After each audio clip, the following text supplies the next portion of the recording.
Hi, welcome to another episode of Exeter Historical Society's History from 6 Feet Away. Ugh, I'm all by myself. I don't need this.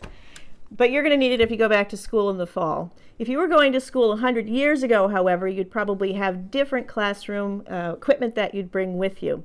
One of the most important things to have was your slate, which was on your table, and you did all of your classwork during the school day on your slate. Something like this. However, there's one thing that isn't what you think it is. You didn't use chalk like this. This is classroom chalk that you would use on a chalkboard on the wall. You didn't use that on a slate very much. I did write Ring Around the Rosie on this with a piece of big chalk like that, and you can't really fit much text on. You'd be better off if you used something a lot smaller. And in fact, the kids did not use this kind of chalk. They used a slate pencil. Here's some slate pencils, fresh from the box.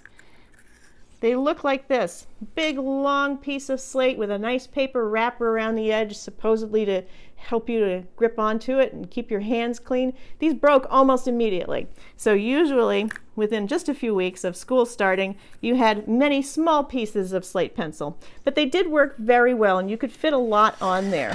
So if you weren't doing math that was this simple and you needed to do something more complicated, you could use your slate pencil. Your textbook would look something like this. They were a lot lighter than they were a lot smaller than what we have today. Simple stories for an early reader. If you read your lesson and then you answered the questions on your slate, your teacher might then let you copy it. You cleaned your slate by using a bit of water. Kids valued these tiny little bottles. This is an old medicine bottle, but they might have had an old perfume bottle. Anything that their parents had that the kids could get their hands on, they loved them. They would carry just a tiny bit of water, and then when they wanted to clean the slate, they would just use a piece of flannel and clean it off. If your work was perfect, your teacher would let you put it in the copybook.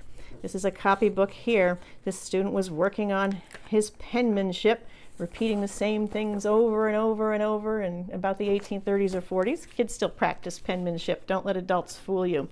You could write into your copybook using a steel-tipped dip pen, something like this. So it looked a lot different from what the kids use today, where they're scurrying around trying to find a thumb drive and uploading it to their teachers. It's all quite different. Thank you for joining us for History from 6 Feet Away.